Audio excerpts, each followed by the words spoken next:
Anil Ravipudi cinema మళ్లీ పట్టాలెక్కింది. Cinema కార్మికుల బంద్తో బ్రేకులు పడ్డ షూటింగ్ మళ్లీ మొదలు కావడానికి నెల పట్టింది. యాక్టర్స్ డేట్స్ ఒక్కసారిగా క్యాన్సిల్ అయితే అడ్జస్ట్ కావడానికి టైం పడుతుంది. ఇంతకాలానికి చిరంజీవి నయన్ డేట్స్ కుదరడంతో సాంగ్ తీస్తున్నారు దర్శకుడు. చిరంజీవి అనిల్ రావిపూడి సినిమా మనశంకర వరప్రసాద్ సెట్స్ పైకి రావడం ఆలస్యం. ఇప్పటికే 3 స్కెడ్యూల్స్ పూర్తి చేసుకున్నాయి.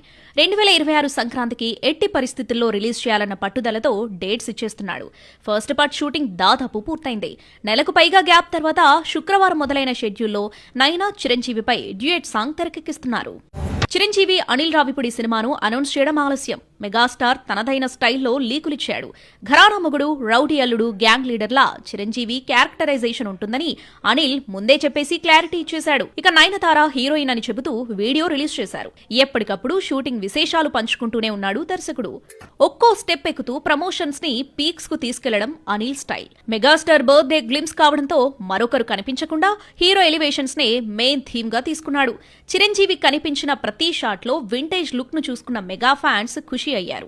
చిరంజీవి రౌడీ అల్లుడు, గ్యాంగ్ లీడర్, ఘరానా మొగుడుకు పెద్ద ఫ్యాన్ అయిన అనిల్ తన హీరోను ఎలా చూడాలనుకున్నాడో 70 ఏళ్ల వయసులోనూ చిరంజీవిని అంతకు మించిన రేంజ్ లో చూపించి సక్సెస్ అయ్యాడు.